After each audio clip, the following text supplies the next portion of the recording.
Hey guys, and today we're going to be reviewing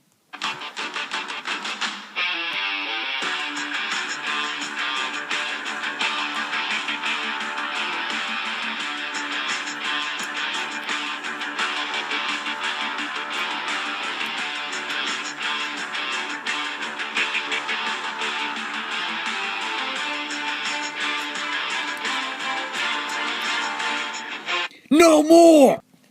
We are also going to be reviewing That Rock, or as I like to call it,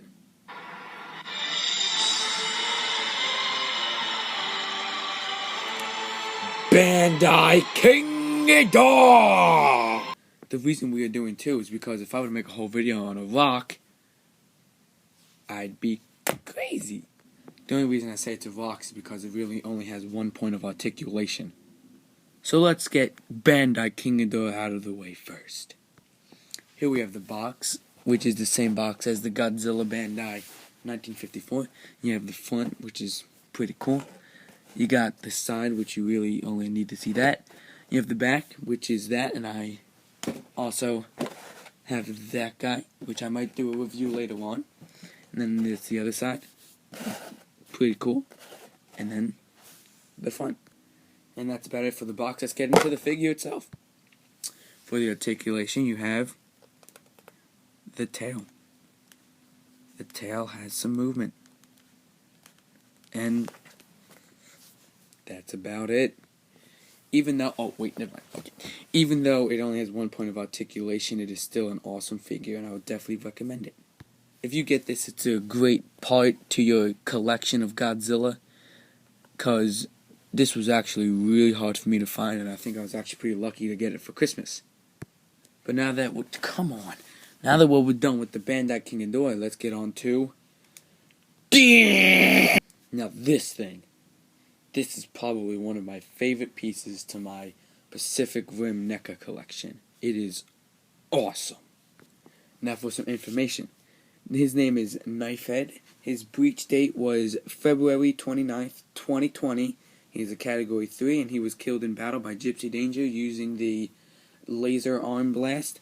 And he is 315, 96 meters tall, and 8,700 metric tons. Reenactment time! So here's what happened.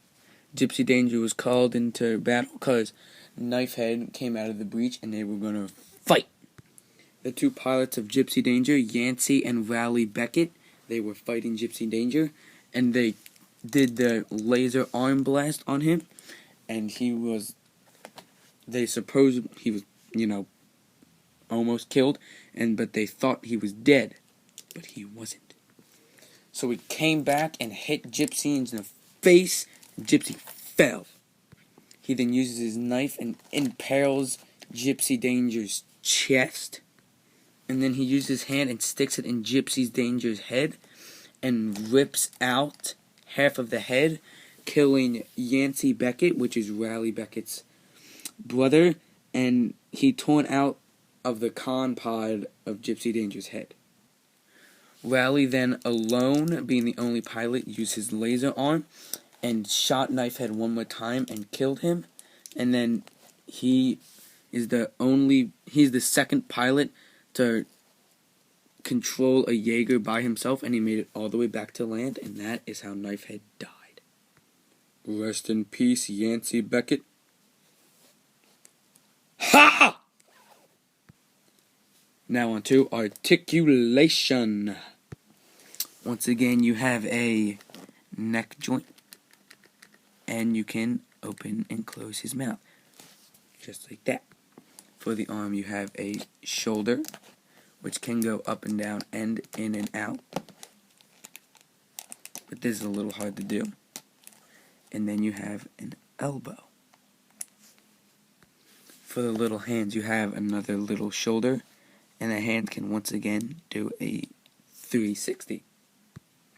The legs have a joint here, once again a very small knee joint, and an ankle which can also move up and down, and left and right.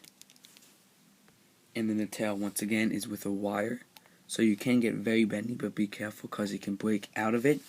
Almost like Knifehead broke Gypsy's head. Yeah. Gypsy Danger, I'm sorry. It was just a joke. Calm down, calm down, calm down!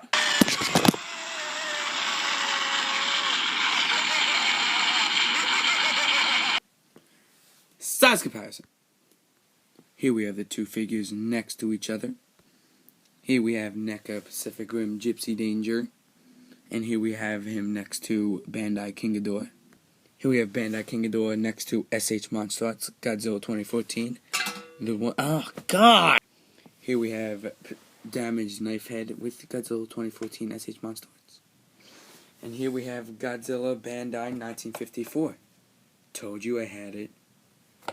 Also had the box to prove it.